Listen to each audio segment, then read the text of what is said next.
the beginning of the good news of Jesus, the Anointed, the Son of God. As it was written in the prophet Isaiah, "Look, I'm sending my messenger ahead of you who will pave your way, the voice of one crying out in the desert, prepare the way of the Lord, make his paths direct." And it was so. John, baptizing in the desert, proclaiming a baptism of turning around for the pardon of sins. And the whole Judean countryside and all the Jerusalemites came out to John and were baptized by him in the Jordan, publicly admitting their sins. Now John was clothed in camel's hair. He had a leather band around his hips, and he was eating cave crickets and wild honey. And he was saying, "The one coming after me is more powerful, and I'm not worthy to stoop down and untie the strap of his sandal. I baptize you with water. He will baptize you with the Holy Spirit." And it was so. In those days, Jesus came from Nazareth of Galilee, and he was baptized by John in the Jordan. And as he was coming up out of the water, he saw the heavens ripped open, and the Spirit like a dove coming down on him. And there was a voice from the heavens. "You are my beloved Son. With you I am so pleased." And the Spirit drove him into the desert. And he was in the desert for 40 days, tested by Satan, surrounded by wild beasts, and angels were serving him. Now, after John was handed over, Jesus came into Galilee proclaiming the good news of God, saying, "The opportune time is fulfilled, and God's great transformation has arrived. Turn around and courageously trust in the good news." And going beside the Sea of Galilee, he saw Simon and Andrew, the brother of Simon, casting nets in the sea, because they were fishermen. And he said to them, "Hey, come after me, and I'll make you into fishers of people." And they left their nets. They followed him. Going a little further, he saw James, the son of Zebedee, and John, the brother of James, in a boat preparing the nets. And he called to them, and leaving their father Zebedee in the boat with the hired hands, they went off after him. And they came to Capernaum. And on the Sabbath, he comes into the synagogue, and he began teaching. People were astounded at his teaching because he was teaching as one having authority, but not like the legal experts do. And there was in their synagogue a man with an unclean spirit. And seeing Jesus, it said, "What is it with you and us, Jesus, Nazarene? Have you come to destroy us? I know who you are, the Holy One of God." And Jesus rebuked him, saying, "Shut up! Get out of him." The unclean spirit, convulsing the man and crying out in a loud voice, came out of him. And everyone was so astounded. They were saying, "Where does he get this authority?" Even the unclean spirits hear him and obey. And the word about him spread out throughout the whole countryside of Galilee. And going out from there, Jesus went to the house of Simon and Andrew with James and John. Now Simon's mother-in-law was lying down with a burning fever, and they speak to him about her. And going to the place where she was, he grasped her hand and raised her up. And she rose. The fever had left her. That evening, after the sun had gone down, people were bringing to him all the sick and the demon-possessed. The whole city was gathered at the door. And he healed many who were sick with various illnesses. And he drove out many demons, but he didn't allow them to speak because they knew him.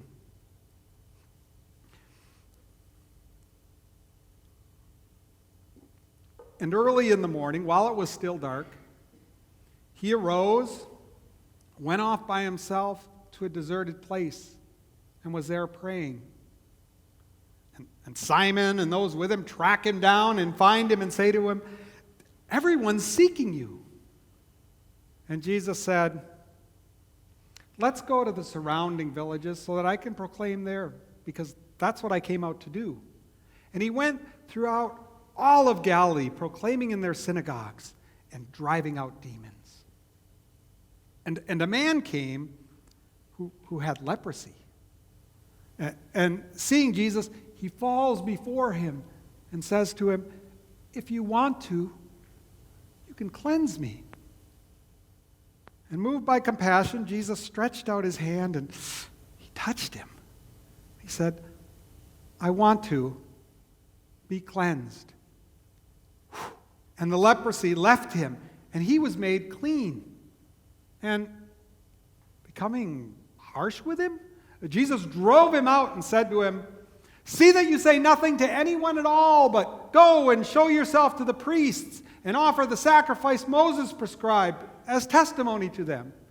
And he went throughout all of Galilee, reporting what Jesus had done. So Jesus was no longer able to go openly in the city, but was outside in deserted places. People kept coming to him from everywhere. And Jesus went back into Capernaum after a few days.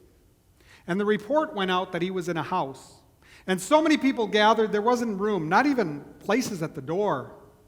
And he was speaking the word to them. And some people came, bringing a man who was paralyzed, carried by 4 of them. And being unable to get to Jesus because of the crowd, they unroofed the roof of the place where he was. And digging through, they lowered down the mat on which the paralyzed man was lying. Seeing their courageous trust, Jesus said to the man who was paralyzed, "Child, your sins are pardoned." Now some of the legal experts who were sitting there began arguing among themselves, saying, "Why does he talk like this? He blasphemes. Who can pardon sins except God alone?" But Jesus, aware within himself that they were thinking these things in their hearts, said, "Which is easier to say to the man who's paralyzed? Your sins are pardoned? Or to say, 'Rise, take up your mat and walk'? But so that you might know that the human one has authority on earth to pardon sins." And he said to the man, "Rise, take up your mat and walk." And the man who was paralyzed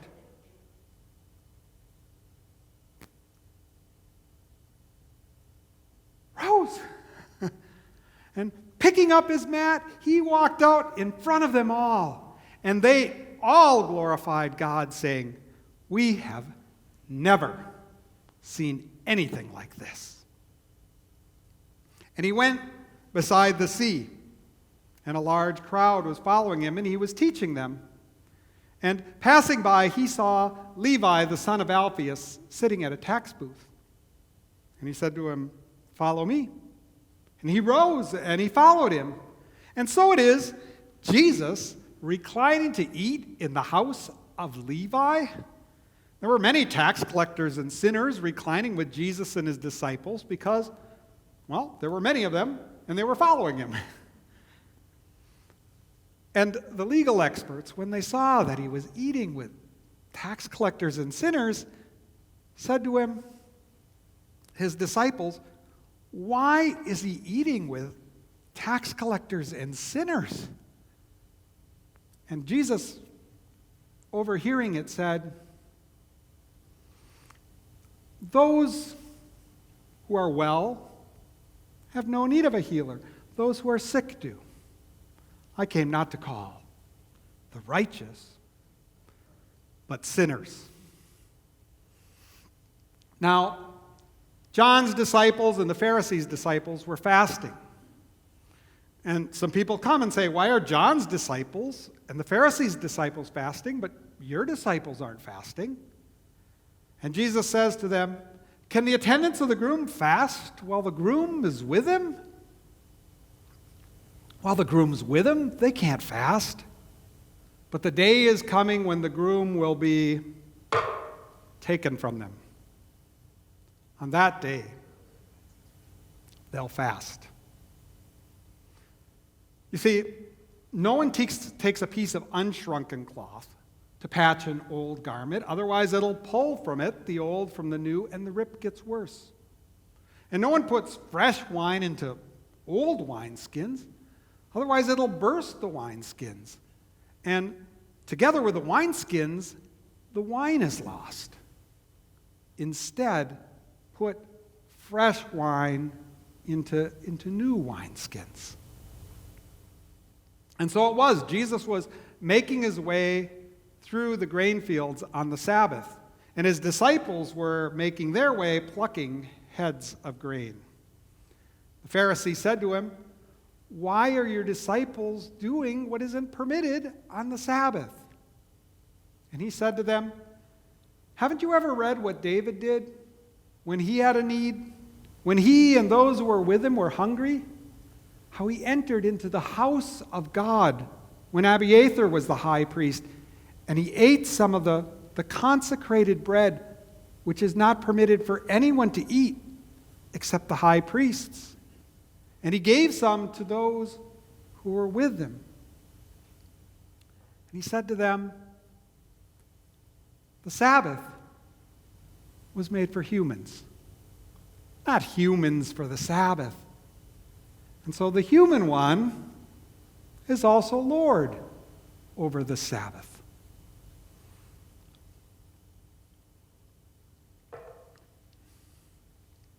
And Jesus was going throughout all of Galilee, and he went to Capernaum again into the synagogue. And there was a man there who had a withered hand.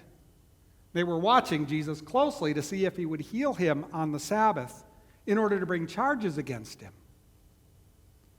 And Jesus said to the man with the withered hand, rise to the center. Then he said to them, is it legal on the Sabbath to do good or to do evil, to restore a life or to put to death? And they kept quiet. Looking around at them with anger, grieved at the hardening of their hearts, Jesus said to the man who was paralyzed with the withered hand, stretch out your hand. And the man stretched out his hand, and it was made new.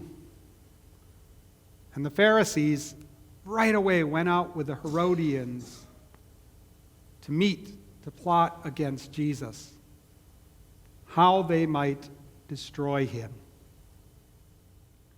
And Jesus withdrew from there and went beside the sea, and a huge crowd was following him from Galilee and from Judea and Jerusalem and Idumea, from across the Jordan, from Tyre and Sidon. A huge crowd, when they saw what he was doing, came to him. Jesus told the disciples to keep a little boat waiting for him because of the crowd so they wouldn't crush him. And Jesus went up on a mountain, and he summoned those whom he wanted to summon so that they could be with him. And he could send them out to proclaim and give them authority over unclean spirits. And these are the 12 that he chose.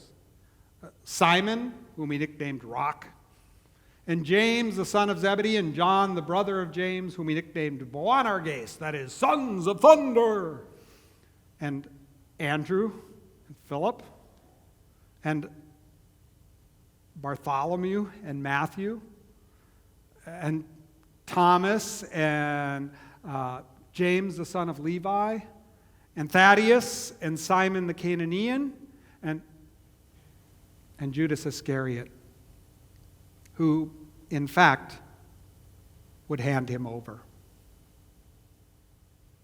And Jesus was teaching in a house.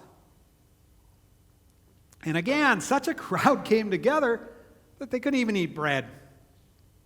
And his mother and his brothers came seeking him because they were saying, oh, he's out of his mind.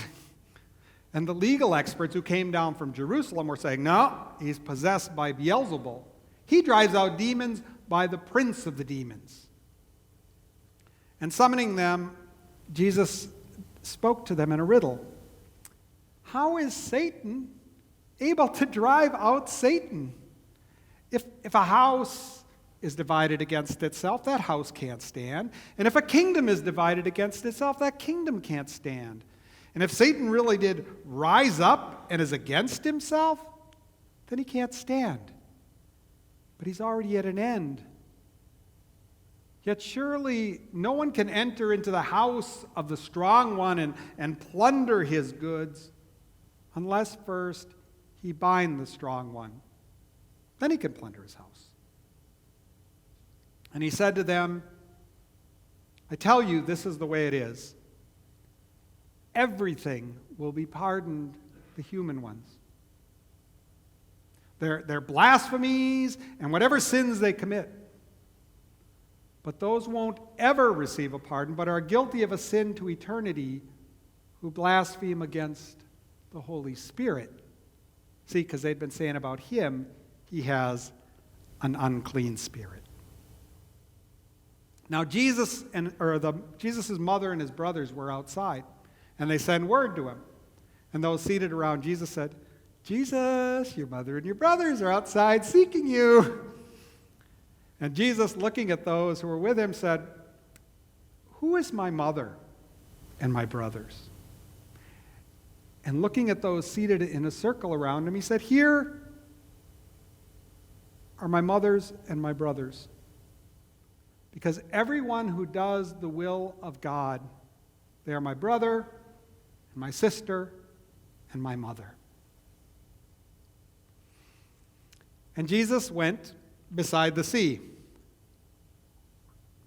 And such a large crowd gathered that he got into a boat and he was teaching on the sea.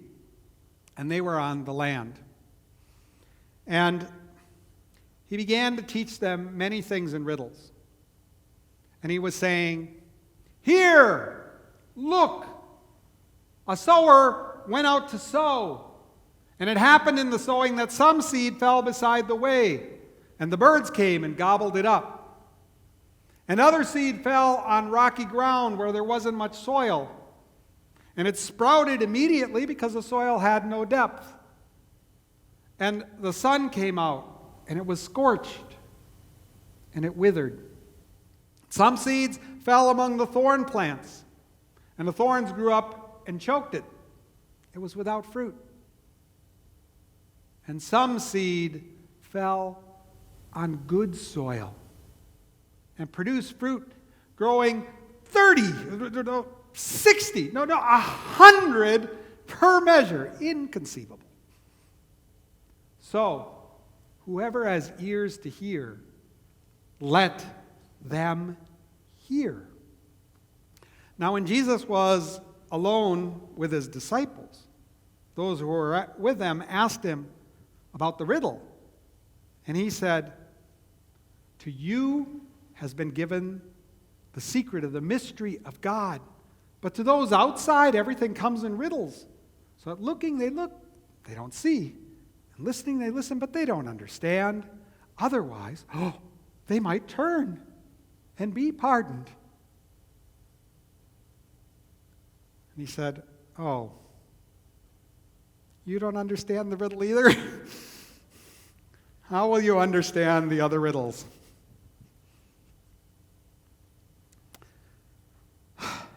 The sower sows the word.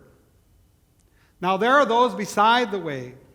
Those are the ones who hear the word and receive it, but Satan comes and snatches away the word that was sown in them. Then there are those sown on rocky ground. Those are the ones who hear the word and, they receive it with joy. but they have no depth in them. And so when trouble or persecution comes on account of the word, they stumble. And there are those sown among the thorn plants. Those are the ones who hear the word, and the worries of this age and the lure of wealth and the desire for other things comes in and it strangles the word. It's without fruit. And then there are these sown on good soil who hear the word and receive it and bear fruit, yielding 30 and 60 and 100 per measure. Nobody lights a lamp in order to put it under a basket or under a bed, but they put it on a lampstand. So there's nothing that's hidden except to be revealed, and nothing a mystery except to come to light. So whoever has ears to hear, let them hear. And he said, beware of what you hear. By the measure you measure out, it'll be measured out and increased for you. To those who have, more is given. To those who don't have, even what they have is taken away. No. He said, in God's great transformation, it's like this. A man plants a seed in the ground. He sleeps, he rises night and day. Seed sprouts and grows. He doesn't know how. On its own, the earth produces the fruit. First the stalk, then the head, then the full grain in the head. And when it offers up its yields, he sends out the sickle because the harvest is ready. And he said to them, to what shall we compare God's great transformation? In what riddle shall we put it? It's like a seed of mustard weed, which when sown in the ground is the smallest of all seeds of the earth. But when it's sown in the ground, it grows up and becomes the largest of all shrubberies. And it sends out its branches so that the birds of the air can nest in its shade. And Jesus taught them many other things in riddles, as they were able to understand it. And he didn't talk to them apart from riddles. But with his disciples privately, he would unravel everything. Now, when it was evening, Jesus said to the disciples, let's go to the other side. Well, they dismissed the crowds and took him along as he was in the boat. There were other boats with him.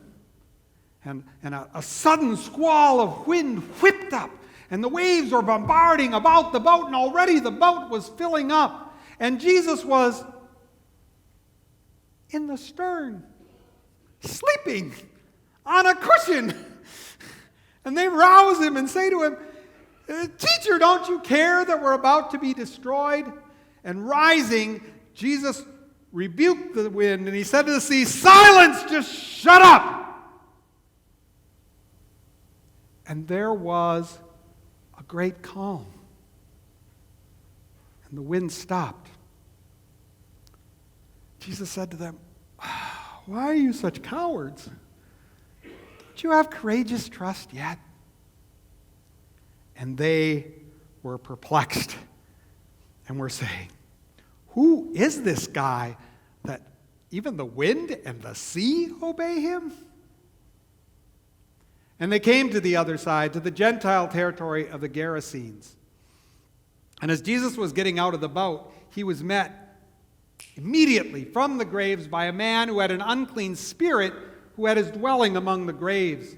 And no one was strong enough to subdue him, not even with fetters and chains, because he'd been bound often with fetters and chains. And the fetters had been broken by him and the chains torn apart, and no one was strong enough to subdue him. And every night and day among the mountains and in the graves, he would scream and slash himself with stones.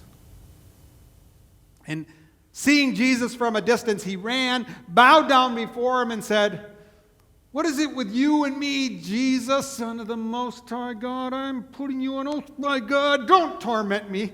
Because Jesus had been saying to him, unclean spirit, get out of the man. Now, he was pleading with Jesus urgently not to send him out of the countryside. And Jesus said to him, what's your name? And he said, Legion's my name, because we are many. And he began pleading with Jesus not to send him out. Now, there was a large herd of pigs that was feeding on the mountainside.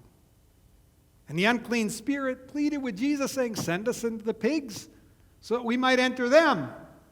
And Jesus allowed it. And the unclean spirit, coming out of the man, entered the pigs, and the whole herd, about 2,000, charged down the hill into the sea and drowned in the sea. Those who'd been tending the pigs, when they saw it, fled and reported it in the cities and the fields. And people came to see what had happened, and they come to Jesus, and they see the demoniac sitting, clothed, in his right mind, and they panicked. And those who had seen it reported to him how it had happened with the demoniac and about the pigs. And they pleaded with Jesus to leave their territory. Getting into the boat, as Jesus was getting into the boat, the demoniac pleaded with him that he might go with Jesus. But Jesus didn't allow it, but said, go to your house, to your family, and report to them what the Lord has done for you and how the Lord has shown you mercy. And he went throughout the 10 cities and reported what things Jesus had done for him. And everyone who heard it was amazed. And Jesus got into the boat and went back to the other side. And he was met by a huge crowd on the shore. And a leader of the synagogue, Jairus by name, seeing him, comes and falls before him, pleading with him, saying, my little daughter, she's at the point of death. Come, lay hands on her so that she might be restored and live. And Jesus went with him, and the whole crowd was following him, crushing him on all sides. Now there was a woman having a flow of blood for 12 years, having suffered many things under many physicians, indeed having spent everything she had, but not having gotten better, but having gotten worse. Hearing about Jesus, coming behind him in the crowd, she touched his clothes, because she'd been saying, if I just touch his cloak, I'll be restored.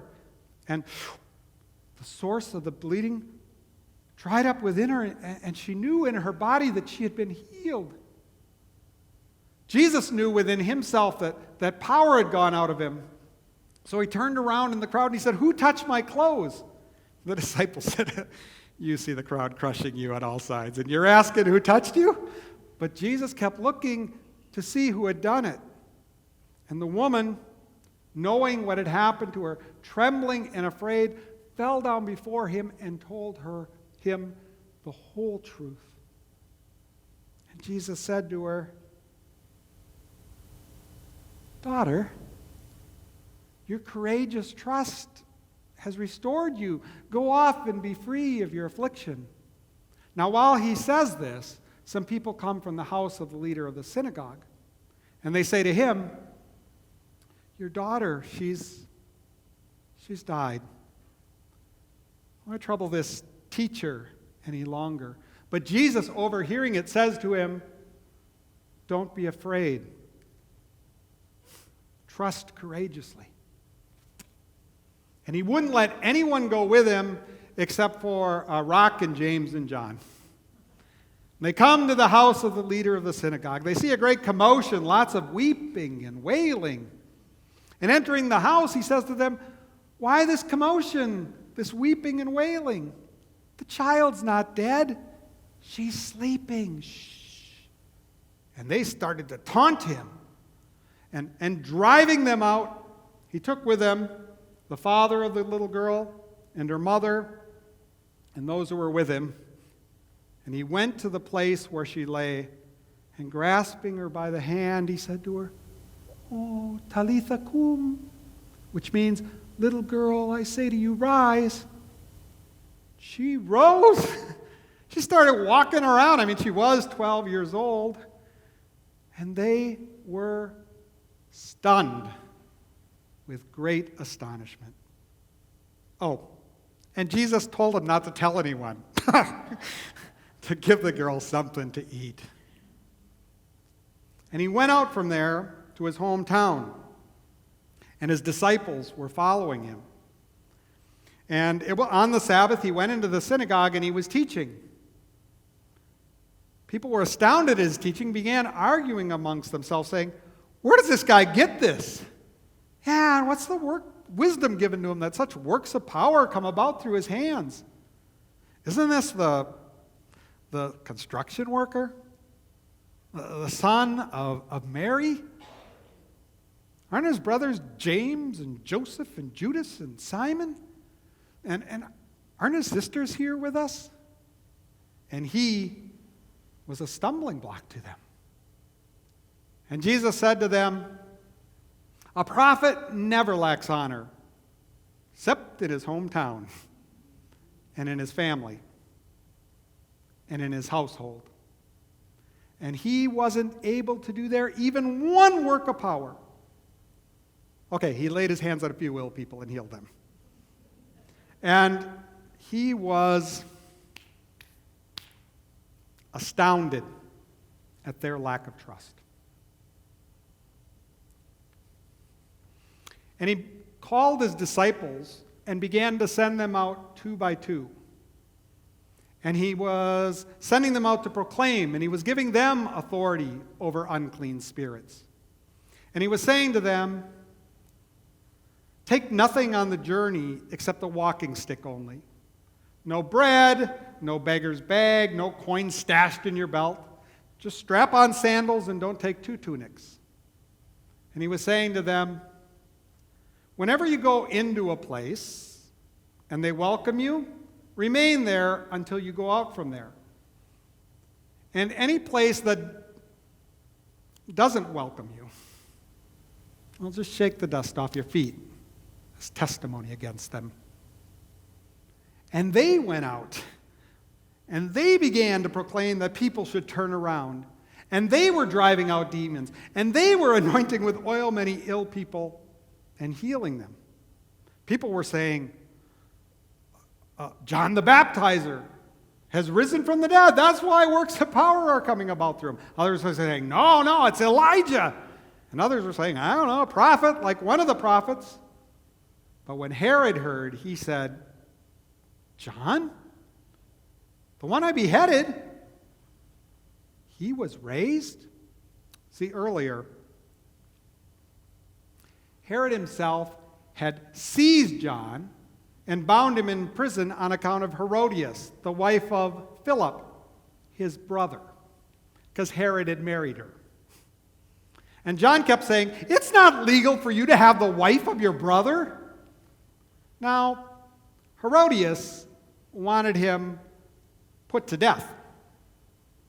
But she wasn't able to because Herod was carefully protecting him. And he kind of loved to hear him, but he didn't get what he was saying. An opportune day came when Herod, on his own birthday, held a banquet for his greatest leaders and his military officers and the most important people of Galilee. And it happened when Herodias' own daughter came and danced. Oh, she pleased Herod and those reclining with him. And he said to her, "Ask me whatever you want. I'll give it to you." And he swore an oath. He said, "Whatever you ask for, I'll give you up to half of my kingdom." And she went outside to her mother and she said, "Well, what should I ask for?" And she said, "Well, the head of John the Baptizer." And with haste, she went before Herod.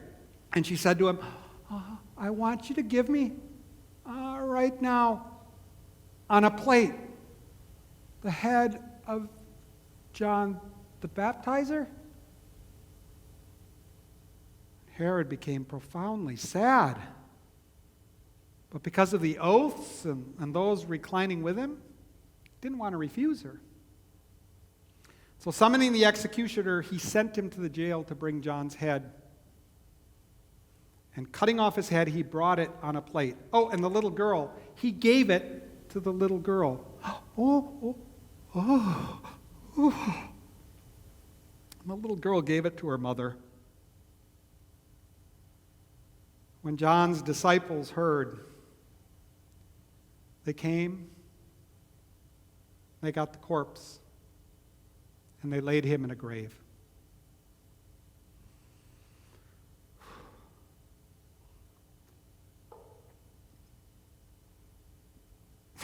Those who'd been sent, remember them? They assembled around Jesus and began to report to them all the things that they'd said and that they'd done. And Jesus said to them, "Let's go off privately to a deserted place so you can rest a while." Because so many people were coming and going, they didn't even have time to eat bread. So they got into a boat, and they went off privately to a deserted place. People saw them, they recognized them, and they ran there from all the cities on foot and got there ahead of them. So when Jesus got out of the boat, he saw the crowd. He had compassion on them because they were like sheep without a shepherd. And he began to teach them at length. Now when it was evening, his disciples came to him and said, "This place is a desert, and already the hour is late. Dismiss them so that they can go to the neighboring fields and villages and buy themselves something to eat." Jesus said, "You give them something to eat." And they said, "Where are we going to find 200 days' wages to buy enough bread to feed these people in a desert?" Jesus said, "Just go see how many loaves you have." And coming back, they say, 5 and 2 little fish. And Jesus had them make everyone recline, lie down in the green pastures. And he took the bread, he gave thanks, he broke it, and he gave it to the disciples to set before them. And they set it before them. And he also blessed the fish and gave these also. And everyone ate and were satisfied. And the disciples gathered up 12 baskets full of leftover scraps. Now there were 5,000 Israelites who ate the bread. And Jesus dismissed them. And he told the disciples to go to the other side towards Bethsaida while he dismissed the crowds. And having dismissed the crowds, Jesus went up by himself on a mountain and was there praying well into the evening. And in the middle of the night, they were still only halfway across the sea because they were straining at the oars because the wind was against them. About 4 a.m., Jesus went towards them, walking on the sea. And when he was going to go right past the disciples, but when they saw him walking on the sea, they went, "Ah, it's a ghost!" And they screamed because they all saw him and they were afraid. And Jesus said, "Oh, take courage. I am. Don't be afraid." And he went toward the boat, into the boat, and the wind stopped. And they were terrified. See, because they hadn't understood about the loaves. Rather, their hearts were hardened. And they came to the other side, to Gennesareth. And people recognized Jesus and saw him and began running around the region to get their sick and bring them to him. So wherever Jesus went, into the villages, into the cities, into the fields, they would place their sick in the marketplace and plead with him that they might just touch just the hem of his cloak. And as many as touched it were restored. And Jesus was going with his disciples through the area, and some Pharisees came, and they saw that his disciples were eating bread with defiled, that is, unwashed hands. Oh, see, the Pharisees and really all the Judeans don't eat anything unless first they wash their hands to the elbows, thus observing the traditions of the elders. And they have many other traditions they've received and adhere to, like the cleansing of cups and pitchers and kettles. So they said to him, "Why are your disciples doing what is not permitted, but instead are eating bread with defiled hands?" And Jesus said to them, "How well Isaiah prophesied about you hypocrites, saying this people honors me with their lips, but their hearts are far from me. In vain do they worship me, teaching teachings that are human teachings. Having abandoned the commands of God, you adhere to the traditions of humans? How well you nullify the command of God in order to establish your traditions. For Moses says, 'Honor your father and your mother,' and whoever pronounces misfortune on father or mother must surely die. But you say, whoever says to father or mother, 'Oh, whatever might have been a benefit to you from me is korban,' that is, dedicated to the temple, ka-ching, you no longer allow him to do anything at all for his father and mother, thus nullifying the word of God in order to establish your traditions. You do many other things like this." And summoning the crowd, Jesus said to them, "Hear me, everyone, and understand. There's nothing from outside of people that by going into them is able to defile them. It's what comes from inside that defiles them." And when he was in a house with his disciples, they asked him about this. He said, "You don't understand this either?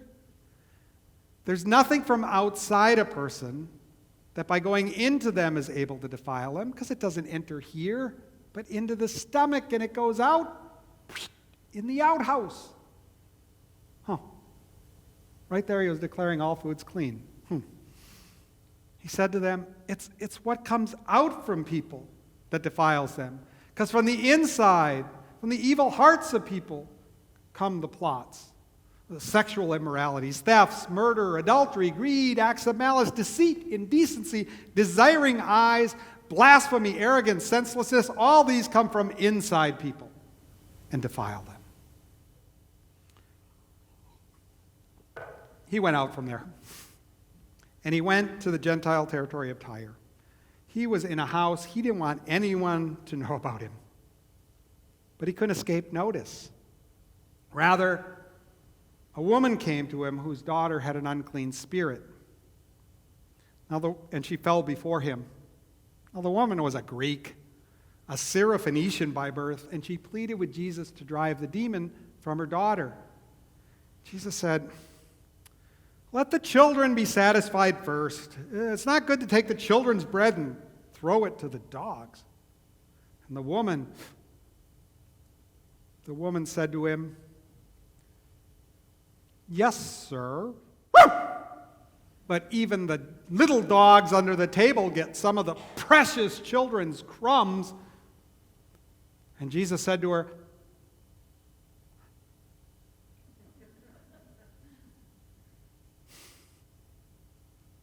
"For saying this, go. The demon has left your daughter." And she went to her house and found her little girl thrown on the bed, and the demon gone. And Jesus came out of Tyre, through Sidon, towards the Sea of Galilee, and people brought to him a man who was deaf and tongue-tied. And they pleaded with Jesus to lay his hands on him. And taking him off out of the village, Jesus put his fingers in his ears and with spit touched his tongue. And looking up to heaven, he groaned and he said to him, "Ephphatha," that is, "be opened." And his ears were opened, and the tying of his tongue was loosened, and he was talking articulately. And Jesus was ordering them to tell no one about this. But the more he was ordering them, the more they insisted on proclaiming it. And everyone who heard said, "This guy does everything great. He even makes the deaf hear and the tongue-tied talk." Jesus stayed in the area and he was teaching many people.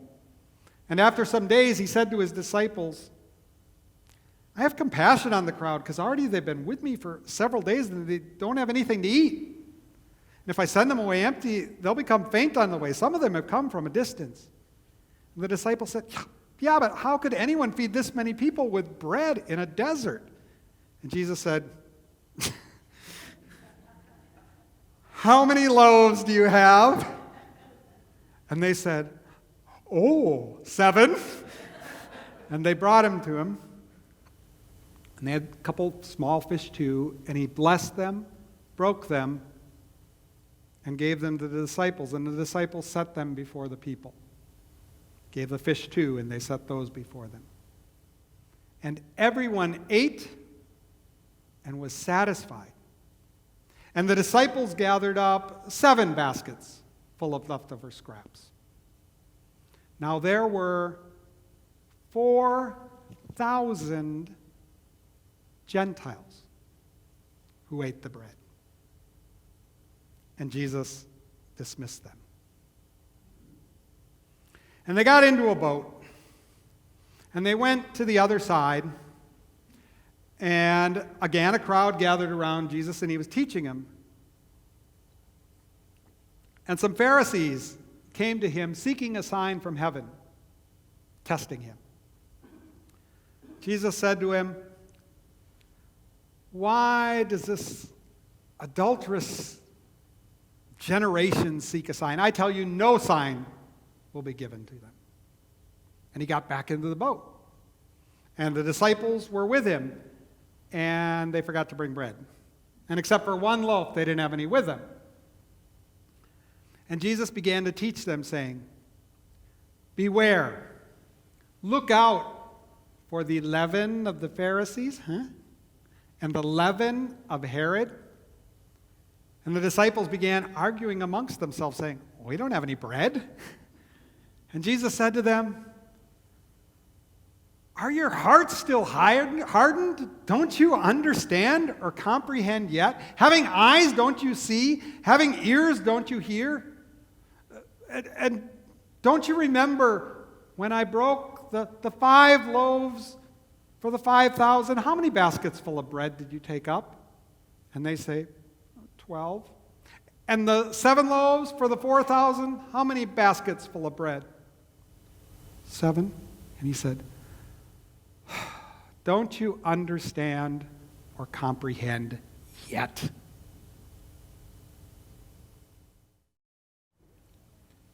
And they came to Bethsaida, and people brought to Jesus a man who was blind and pleaded with him to lay his hands on him. And taking him outside the village, Jesus put spit on his eyes, laying his hands on him.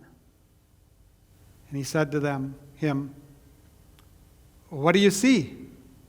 And he said, "I see people. They look like trees walking." And Jesus laid his hands on again, and the man looked intently and saw everything clearly. And Jesus said to him, "Go to your house. Don't go into the village." And Jesus and his disciples were going through Caesarea Philippi.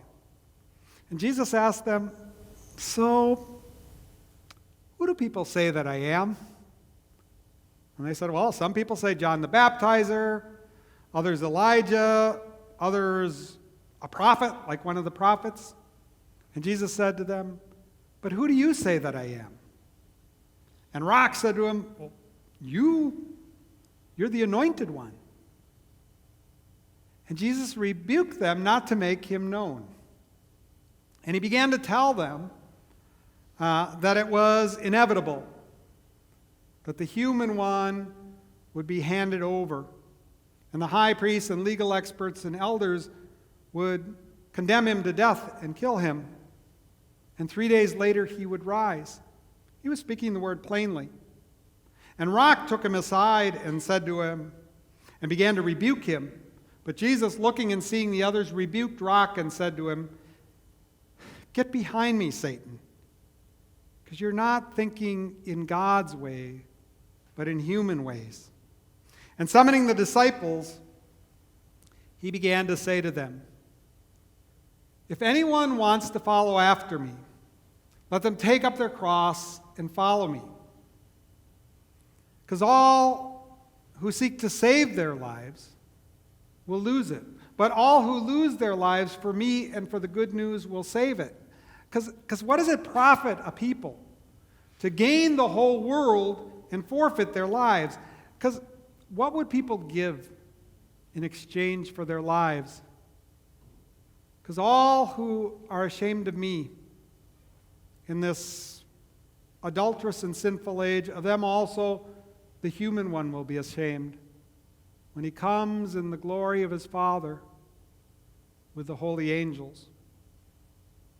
And he said to them, "I tell you, this is the way it is. This generation won't pass away before some of you see the kingdom of God come in glory." And Jesus took up with him Rock and James and John, and he went up on a mountain. And he was transformed before them. His clothes became dazzling, intensely bright, like no launder on earth is able to brighten. And Moses appeared with him with Elijah, and they were talking to Jesus. And Rock said to him, "Rabbi, it's good we're here. Let us build 3 shelters, one for you, one for Moses, and one for Elijah." See, he didn't know what he was saying because they were terrified. And a cloud came and overshadowed them. And there was a voice from the cloud that said, "This is my beloved Son. Would you listen to him?" And suddenly, there was no one with them any longer except Jesus. And Jesus ordered them not to tell anyone about this until after the human one had risen from the dead. They seized on that word and argued amongst themselves of what risen from the dead meant. And the disciples asked him, "Why do the legal experts say that Elijah must come first?" And Jesus said, "Well, if Elijah comes first in order to set everything right, why is it written of the human one that he'll be scorned and will suffer? I tell you, Elijah has already come. They did to him exactly what they wanted, just as it was written of him." And coming down off the mountain, they saw a large crowd with the disciples, and they were arguing with the Pharisees. And seeing Jesus, they ran to him and greeted him and were astonished. And Jesus said to them, "What were you arguing about with them?" And one of them came and said, "Teacher, my son has a mute spirit, and I brought him to your disciples, but they weren't able to drive it out. It seizes him and it hurls him about, throws him on the ground. He foams at the mouth and stiffens up. I asked your disciples to drive it out. They just weren't strong enough." Jesus said, "Oh, generation without trust. How long am I to be with you? How long am I to put up with you?" And he said, "Bring him to me." And they brought the boy to Jesus. And when the unclean spirit saw Jesus, it thrashed the boy and hurled him down, and he was flopping about, foaming at the mouth. His teeth were stiffening up. Jesus asked the father, "How long has it been happening like this to him?" And he said, "Since childhood, and often it's tried to throw him into fire or into water in order to destroy him. But if you're strong enough, do something and help us and have compassion on us." And Jesus said, "If you're strong enough, everything is possible for the one who trusts courageously." And the father said, "I trust, so help my lack of trust." And seeing that the crowd was coming together, Jesus rebuked the unclean spirit and said, "Mute and deaf spirit, I order you, get out of him and never enter him again." And convulsing the boy and crying out in a loud voice, it went out of him. He was so corpse-like that many were saying, "Oh, he died." But Jesus grasped his hand and raised him up. Now, when he was with his disciples, they asked him, "Well, why weren't we strong enough to drive it out?" And he said, "Well, this kind can only be driven out with prayer."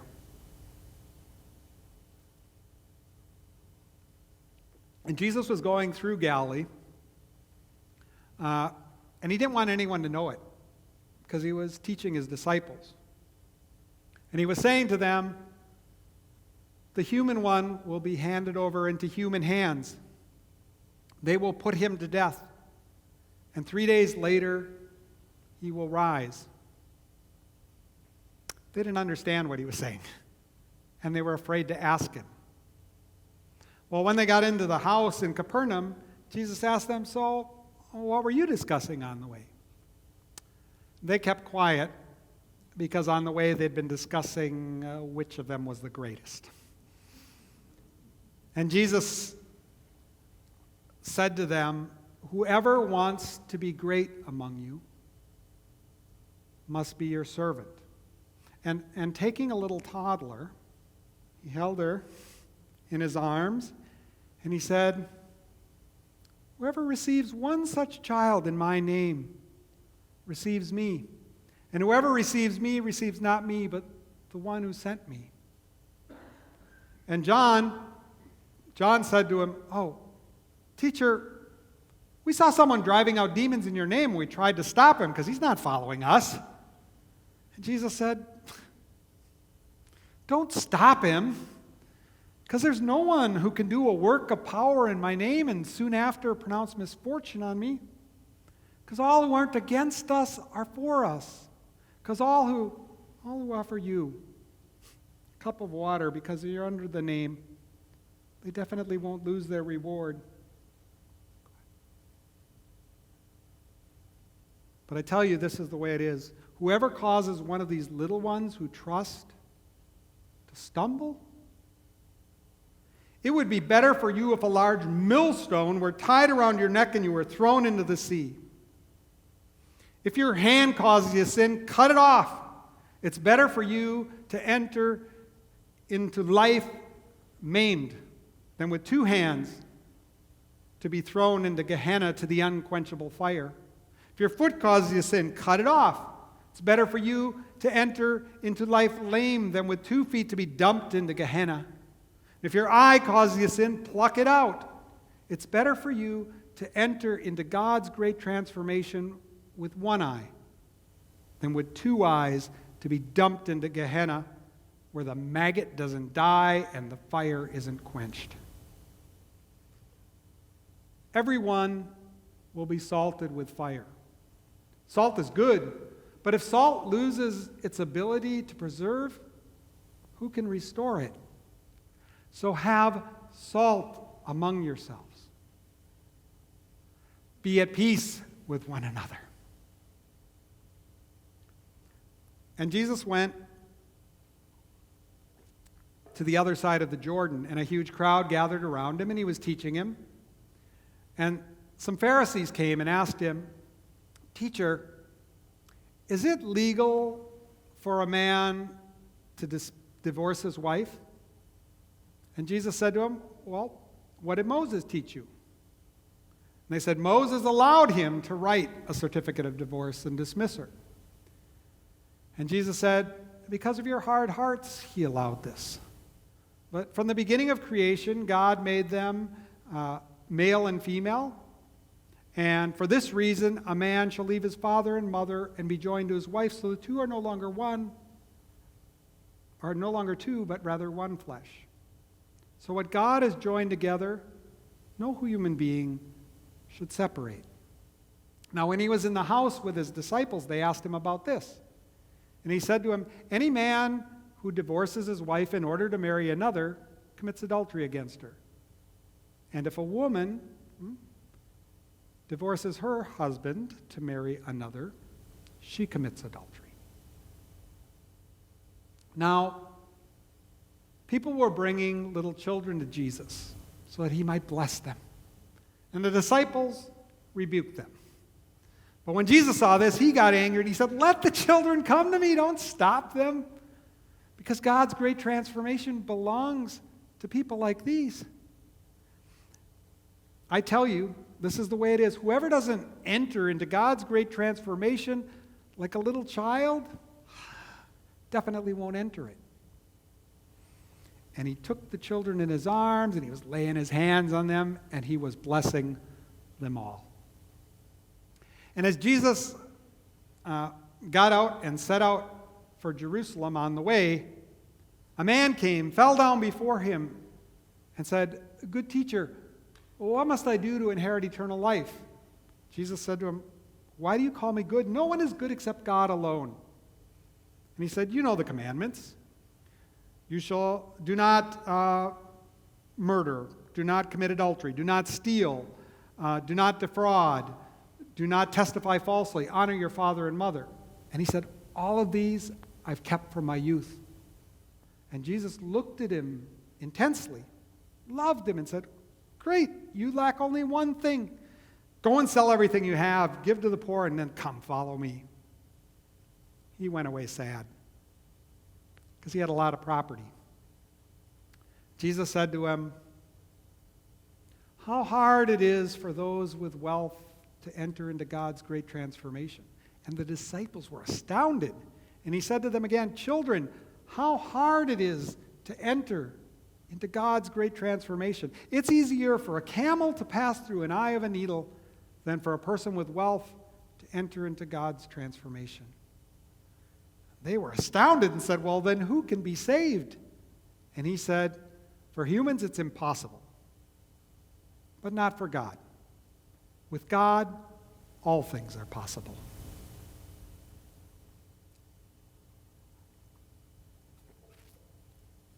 And Jesus began to teach the disciples, saying, "We're going to Jerusalem, and the high priests and legal experts and elders will condemn the Son of Man to death and hand him over to the Romans. They will spit on him and taunt him, publicly torture him, and put him to death. And 3 days after putting him to death, he will rise." And James and John, the sons of Zebedee, said to him, "Teacher, we want you to do for us whatever we ask of you." Jesus said to him, "Yeah, what do you want me to do for you?" And they said, "We want to sit, one at your left and one at your right when you come in glory." Jesus said to them, "Do you know what you're asking? Are you able to drink the cup that I'm about to drink? Or to be baptized with the baptism by which I'm about to be baptized?" And they said, "Yeah, we're able." And he said to them, "Actually, the cup that I'm about to drink, eventually you will drink. And with the baptism by which I'm about to be baptized, you will be baptized. But to sit at my right and my left, it's not mine to give, but it's for those for whom it's been prepared." Now, when the other 10 heard, they were angry at James and John. And summoning them, Jesus said to them, "You know how it is with the Gentiles. Their great ones dominate them, and their rulers are tyrants over them. But it's not like that among you. Whoever wants to be great among you must be your servant. Whoever wants to be most important of all will be the slave of all. Because even the human one came not to be served, but to serve and to live his life as a ransom for many."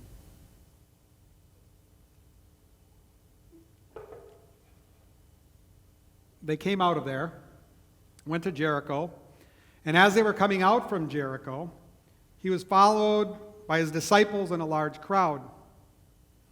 And as they went on the way, the son of Timaeus, Bar Timaeus, A man who was blind and who begged was sitting beside the way. And hearing that it was Jesus, the Nazarene, he began to scream out, "Son of David, Jesus, have mercy on me." And those who were by him rebuked him, but he just screamed louder, "Son of David, show me mercy." And stopping, Jesus said, "Summon him."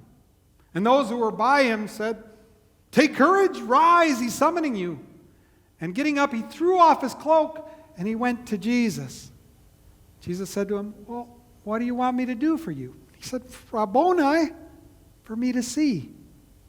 And Jesus said, "Your courageous trust has restored you." And his sight was made new, and he saw everything clearly. And he began following Jesus on the way. Now they were approaching Jerusalem. They were by Bethany and Bethphage by the Mount of Olives. And Jesus sent two of his disciples and said, "Go into the village opposite you, and you'll find a donkey colt tied up on which no one has ever ridden. Untie it and bring it to me. If anyone asks you what you're doing, say that the master needs it, but he'll send it right back." So they went, and they found it, a donkey colt tied up on the street. They began to untie it. And some of those standing by said, "What are you doing untying that colt?" And they said what Jesus had said. They let him take it. And they bring the colt to Jesus, and they put their cloak on it, and Jesus sat on it. And others put their cloaks on the way, and others leafy branches cut from the fields. And those up front, those bringing up the rear were chanting, "Freedom, Lord! Blessed the one coming in the name of the Lord! Blessed the coming kingdom of our ancestor David! Freedom in the highest places." And Jesus went into Jerusalem, into the temple. And after checking everything out, since the hour was late, he went back with the 12 to Bethany. The next morning they were coming out of Bethany, and Jesus was hungry. And seeing a fig tree in leaf, he went to see if perhaps it might have fruit on it. And getting to it, he found nothing but leaves, because it wasn't the season for figs. And he said to it, "Ugh! May no one ever eat fruit from you again." The disciples heard him. And he went into Jerusalem, and Jesus was going through the temple. And he began driving out those who were buying and selling in the temple. And he was overturning the table of those changing money and the chairs of those selling doves. And he wouldn't let anyone carry anything through the temple. And he was saying, "Isn't it written, my house shall be a house of prayer for all the Gentile nations, but you have made it into a haven for crooks." And the high priests and legal experts heard him. And they wanted to seize him, but they didn't, because they were afraid of the crowd, because everyone was loving to hear what he had to say. And that evening, they went back to Bethany with the 12. And early the next morning, they were coming out, and they saw the fig tree withered to its roots. And Rock said, "Rabbi, look, the fig tree you cursed, it's withered." Jesus said, "Well, trust courageously in God, and you could say to that mountain, be taken up and thrown in the sea. It would be so for you. So whenever you stand praying, trust courageously that you'll get it, and it'll be yours. And when you stand praying, pardon the offenses of anyone you have, so that your Father who's in heaven can pardon you your offenses." And they went into the temple. And the high priests and legal experts came at Jesus and said to him, "By whose authority are you doing these things? Who gave you this authority?" Jesus said to them, "I'll ask you one question. Answer me, and I'll tell you by whose authority I do these things." And he said to them, "The baptism of John, was it from heaven or from humans? Answer me." They began arguing among themselves, saying, "If we say from heaven, he's going to say, 'Why didn't you follow him?'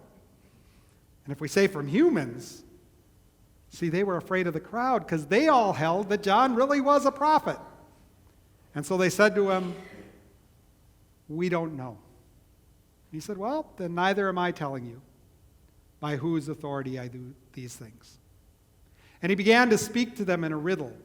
And he said, "A man planted a vineyard, put a hedge around it, dug out a wine pit, built a tower, and rented it out to some farmers. Now, at the opportune time, he sent a slave to get some of the fruit of the vineyard. And they beat him and sent him away empty-handed. He sent another. This one they struck on the head and dishonored. He sent another one. This one they put to death. He sent many others. Some they publicly tortured, others they put to death. Still he had one more, a beloved son. And he sent him to them last, saying, 'Surely they'll respect my son.' But when those farmers saw him, they said, 'This one's the heir. Let's put him to death, and the inheritance will be ours.'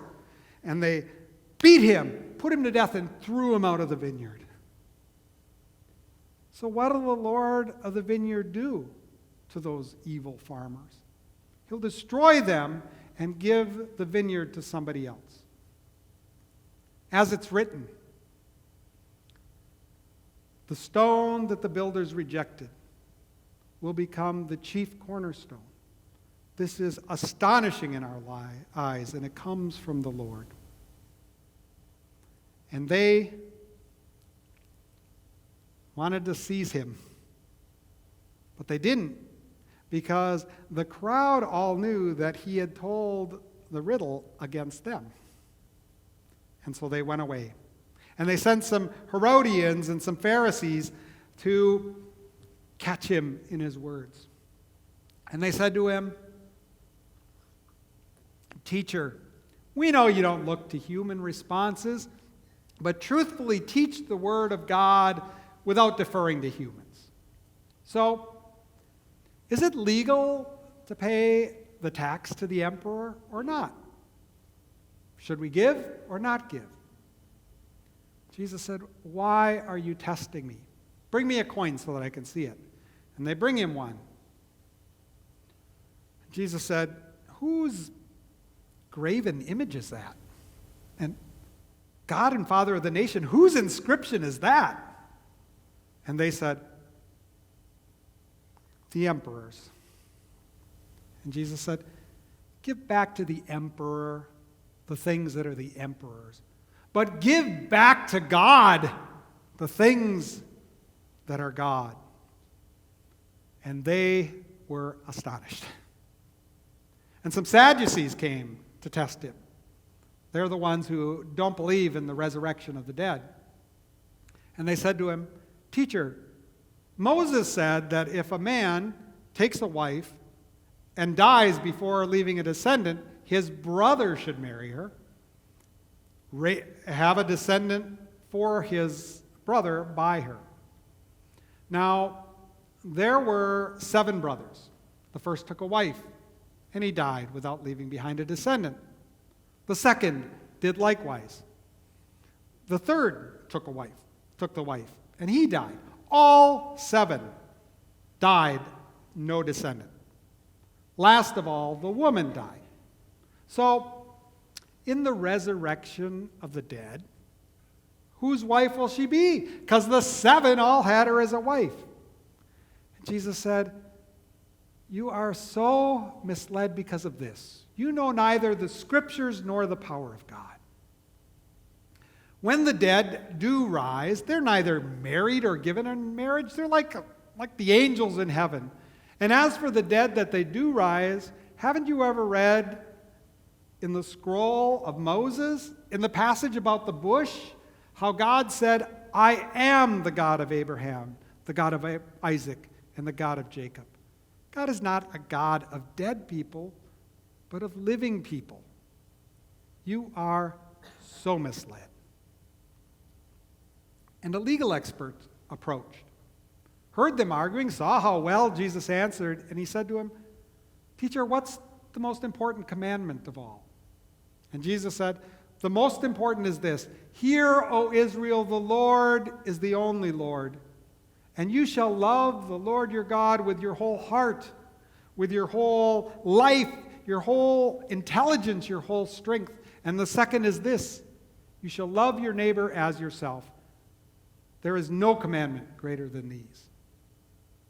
And the legal expert said, how well you speak, so full of truth, teacher, that God is the only one, and to love God with the whole heart and the whole understanding and the whole strength, and to love the neighbor as oneself is more than all these whole burnt offerings. And Jesus said to him, you are not far from God's great transformation. And nobody dared to ask him anything more. And raising his voice, Jesus said, why do the legal experts say that the Anointed One is the Son of David, when David himself, inspired by the Spirit, said, the Lord said to my Lord, sit at my right hand while I put your enemies under your feet? If David called him Lord, how was he his son? And the crowd just loved to hear him.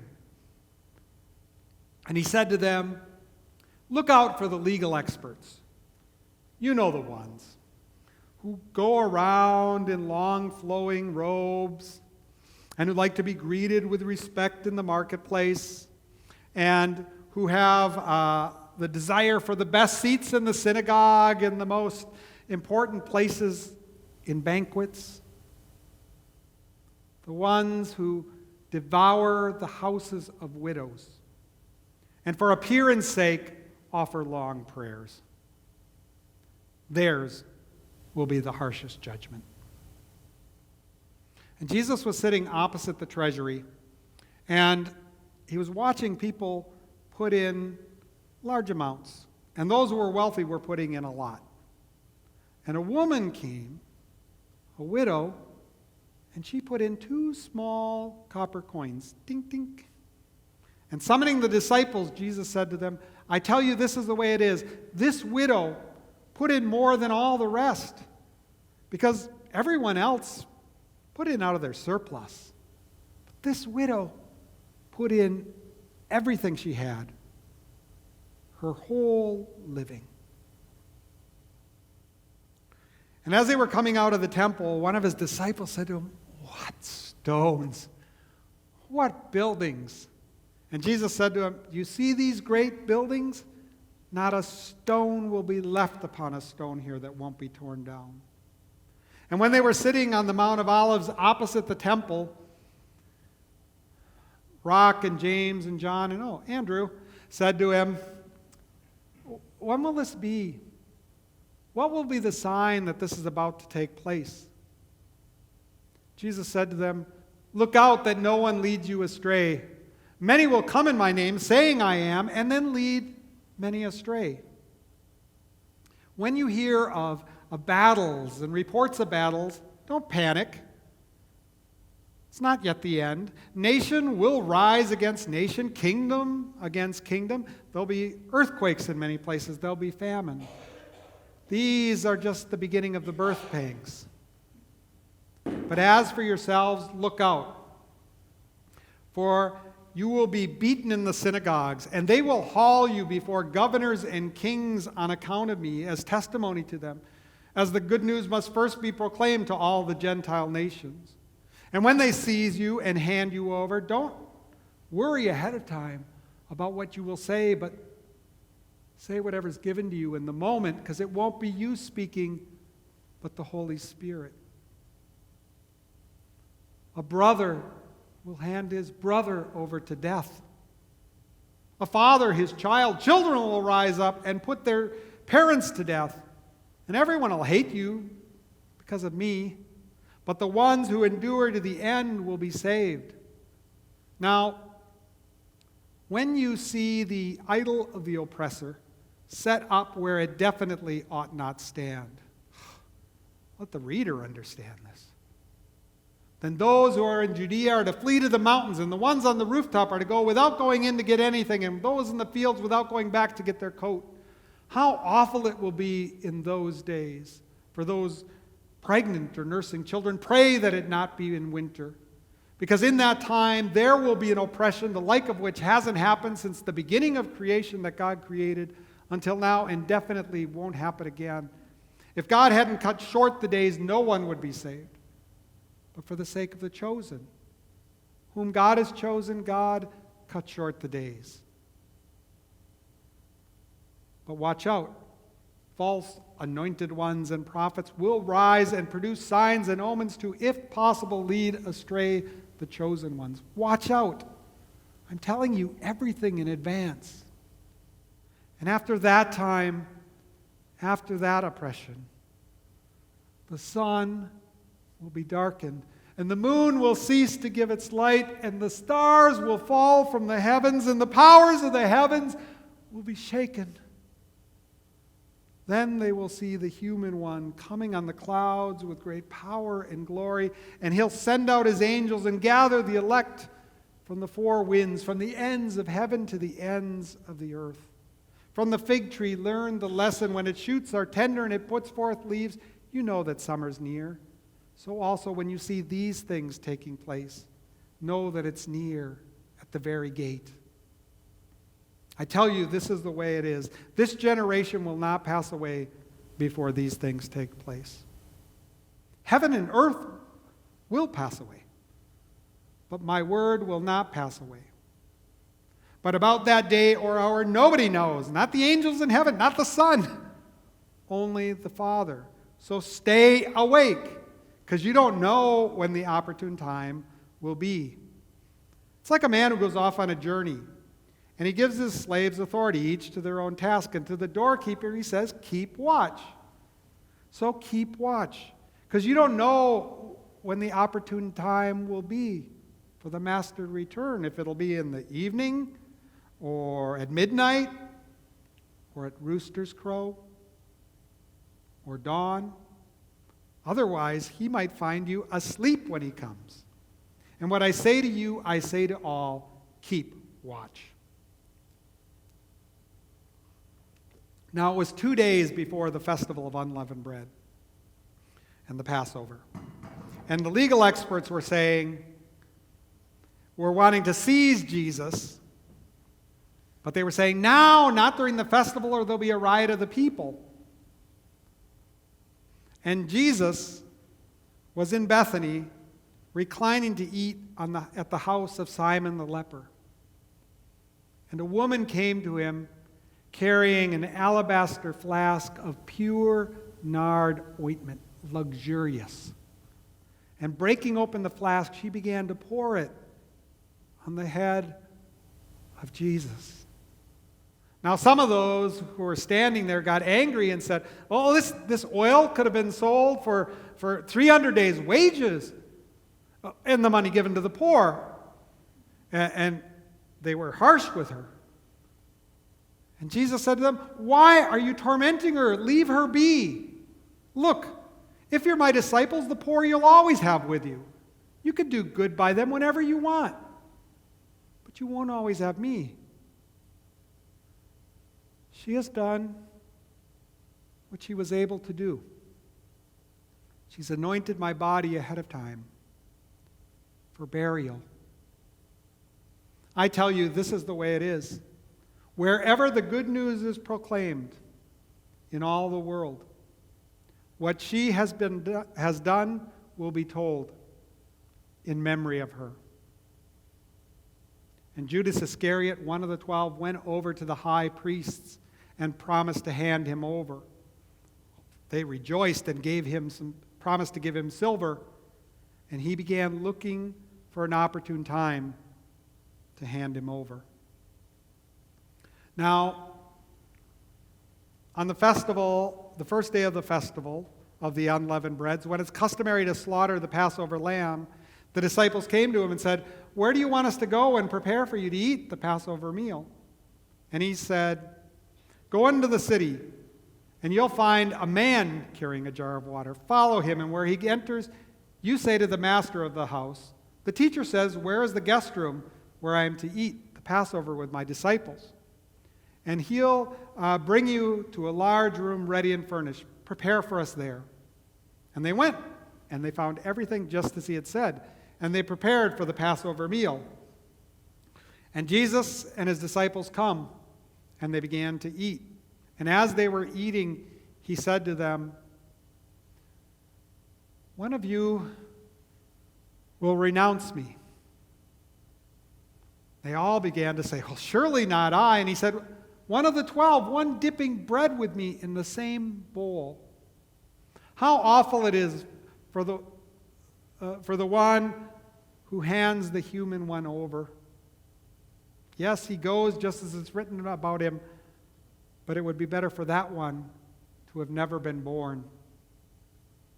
And he took the bread, and he gave thanks, looking up to heaven, and he broke it, and he gave it to them and said, "Take it, this is my body." And he took the cup, gave thanks, gave it to them to drink, and he said to them, "This cup is a new covenant in my blood, about to be poured out for many. I tell you, this is the way it is. I will not drink again from the produce of the vine until the day I drink it new in God's great transformation." And after singing a hymn, they went up to the Mount of Olives.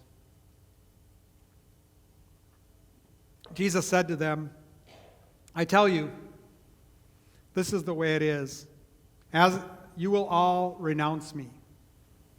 They all said, "No, we won't." He said, "As it is written, I will strike the shepherd and the sheep will scatter. But afterwards I'll go ahead of you to Galilee." And he took aside, or they went to the place called, Rock. Forgot about Rock. Rock said to him, "Even if it's necessary for me to die with you, I definitely won't renounce you." And Jesus said to him, "Tell you, this is the way it is. Tonight, before the rooster crows twice, you will renounce me 3 times. And Rock said, "Even if it's necessary for me to die with you, I definitely won't renounce you." And they were all saying the same thing. And they came to the place called Gethsemane. And he told the disciples to sit and wait. And he brought with them Rock and James and John. He began to feel panicked and devastated.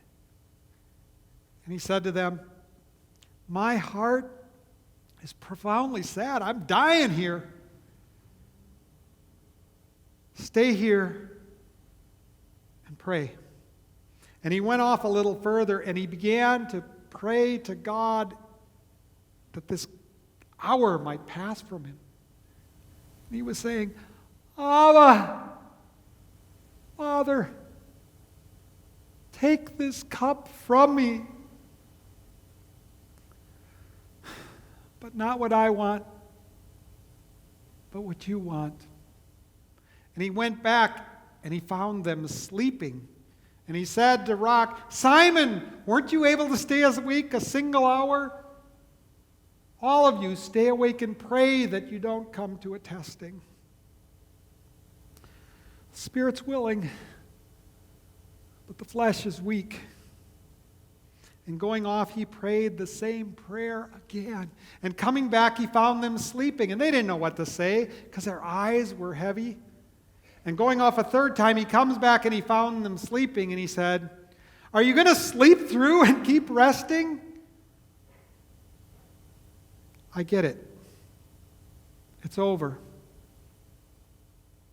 The hour has come for the human one to be handed over into human hands. Look, the one handing me over has arrived." And Judas Iscariot came, and with him a crowd with swords and clubs from the high priests and the legal experts. Now the one who was handing him over had given them a sign saying, "The one that I kiss, that's him. Seize him and lead him away under security."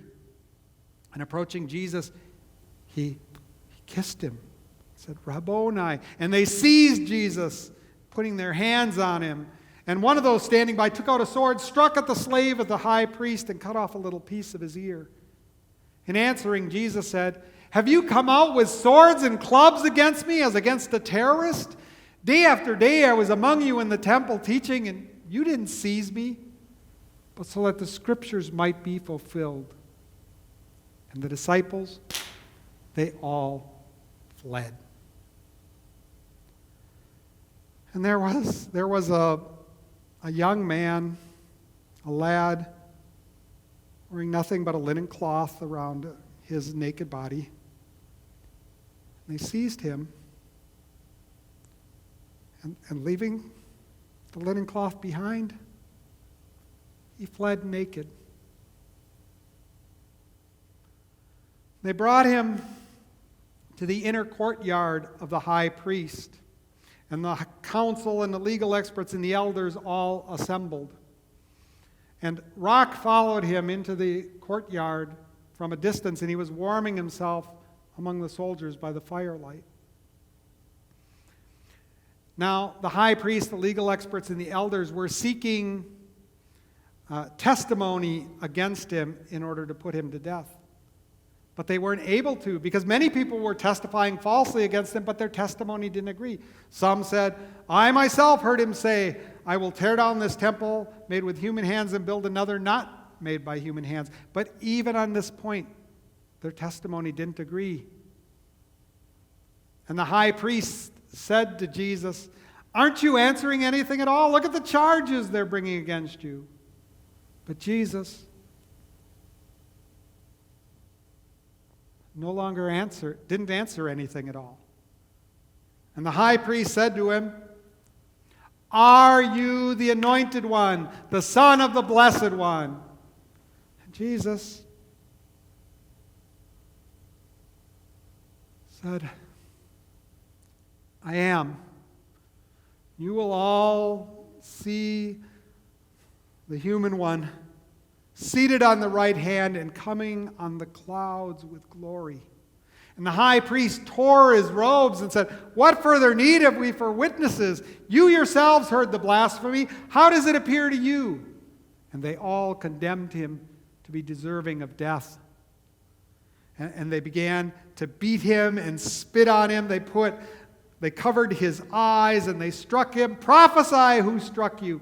And the guards were also beating him. And Rock was in the courtyard by the firelight still. And a servant girl of the high priest saw him, looked intensely at him, and said, You were with the Galilean too.